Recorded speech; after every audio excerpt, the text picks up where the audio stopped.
good tip. A leprechaun. The best tip for Ireland is the Guinness tastes better there, I would say. Well, you got another Irishman as well. No, sorry. What are you guys doing here? I'm a massive Stella Gibson's fan as well. Scully's great, but Stella's is amazing. So where would you like Series 3 to go? Can you keep chasing the same guy, or I think it's the one without Jamie Dornan, to be honest? Well, I mean, it's a tricky thing, obviously, to talk about because it's left and can go many ways. But I think that there is enough. I haven't actually talked about this yet. I know the direction that it's going to go. What can I say? Jamie will still be in it. I mean, I think that's already been made public. I hope. Oh no. I think so. Yeah, and so therefore, there's lots of things that can happen. Well, I'll give you. There's at the very end of the series. I'm only on series 1. I'm binging number 2 tomorrow. There's a bit when the Jim Burns character says to Stella in the toilets. Yeah. Do you realise the impact you have on men? So I'll throw that at you as well. And have you resolved?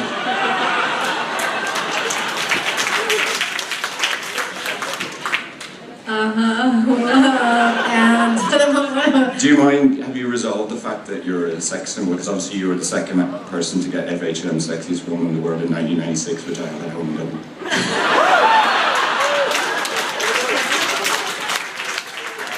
And I've told this part of this story 1,000 times, but I swear, when I was doing the interview for that, right, I was wearing flannel cowboy pajamas. And the guy I mean, we'd done the photo shoot, and I swear to God, this sounds like such an excuse. It really sounds like an excuse, and you'll have to forgive me, but it is true. But we literally ran out of clothes. That worked. No, we did. We did. And so we ended up in this situation. Yeah. Which I don't know necessarily that I would repeat. And looking back, you know, every time those pictures are kind of put in front of me, I go, oh God, what was I thinking?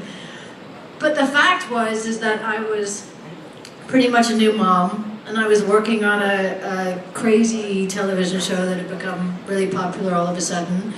And I had no life, and in my life, I dressed in awful dumpy clothes, and in the show I dressed in dumpy clothes, and I was doing the interview in a pair of oversized cowboy flannel pajamas. And so in that moment that he said that to me, what's it like to be considered the sexiest woman in the world? I said, what are you talking about? Like what?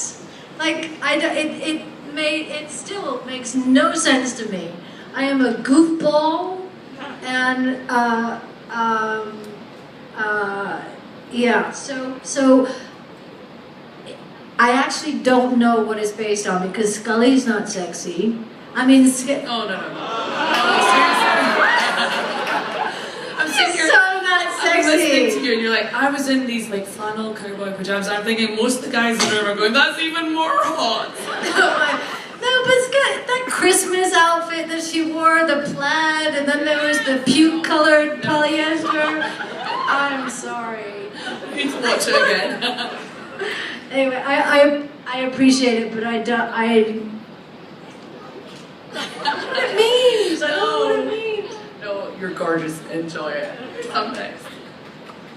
Hi, I'm also watching The Fall, and I was wondering if you have any behind-the-scenes stories we can hear. You mean about Jamie Dornan? That's basically what that means. Also your scenes. I was talking about yours. I don't think I've ever been asked for an anecdote before. I'm guessing you guys didn't pull any pranks behind the scenes? It's not really prank material. I mean, I will go to Jamie's a delightful human being, and very kind and funny, and he's a very good storyteller. So we haven't had many scenes together, but when we have been on set or we've crossed paths at all, there's a lot of laughter. because of him and his sense of humor. The rest of the time, I think, not a lot of funny or interesting stuff happens on that set. It's quite serious. If I think of something, I'll come back to it. Okay. Did you guys prank on X-Files? I heard David. Oh, yeah. Yeah. My favorite thing to do is to pin clothespins on people behind them without them knowing. And we had a director called Rob Bowman. Do you guys remember Rob? And one night, and I have a tendency to get very slap happy when it's 3 o'clock in the morning and we've been shooting for 15, 16 hours, I get really silly. And I managed to get, and we were shooting, I don't know, it was cold and it was snowing and he had a huge parka on. And I managed to get either 52 or 56 clothes pegs on the back of his jacket before he knew what I was doing, and I'm still very proud of that. Yeah. But, you give your voice to Moro, the character from Princess Mononoke in Miyazaki's movie. Are you planning to do more of that? I just did some. Well, I did up on Poppy Hill, and I feel like I just did something else, but maybe I'm imagining it. We'll watch it. I'd love to. I'm a huge fan of Miyazaki and have been. My daughter grew up on Miyazaki, and it was a huge part of her childhood, and I'm a huge fan. And weep every time I hear that he's going to retire, which happens every year, and then he puts out something else. But no, I would love to. It's an honor to be asked, and I jump at it in a second. Yeah. Okay. You know the story about that character? So the original actor who did the voice in the Japanese version was a transvestite. And so then I come on with my squeaky voice, trying to make it really low and wolf goddess-like, and yeah, well. But anyway. Hey, you're still really gorgeous. It's scary. Thank you. I've got a friend. I'm a wolf goddess. Among other things I've heard. My friend Kala's birthday is coming up soon, and my friend Kala's birthday is coming up soon. And she's a huge Dana Scully fan, and she would absolutely murder me if I don't ask this question. What happened to her brother Charles? We've heard about Bill, but her brother Charles. She had a brother Charles? Well, there we go. That's the question. Did she? Apparently so. I saw something the other day that I swear to God it was Bill.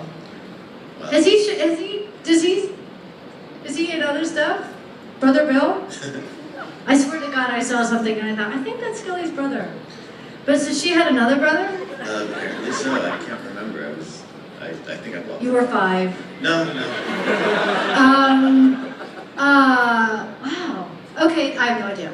Well, thank you very much. Next question. Hi. Hi. You mentioned doing theater before, and I wanted to know, did you start your career with theater? Like, how did you get into acting as well? I went to a theater school. Well, I did a couple of plays before I went to theater school, and I went to the Goodman Theater School in Chicago, which is a theater conservancy from Chicago. Woo! And then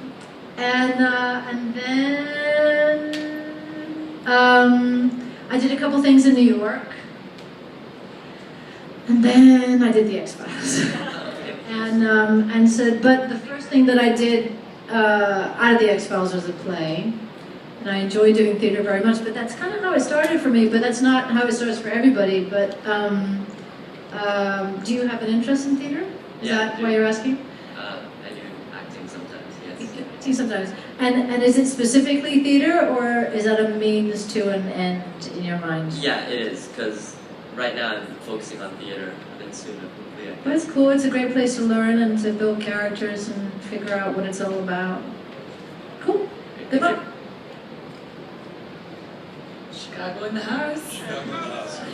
So you did, Do you wear shorts when you're in Chicago too? yes.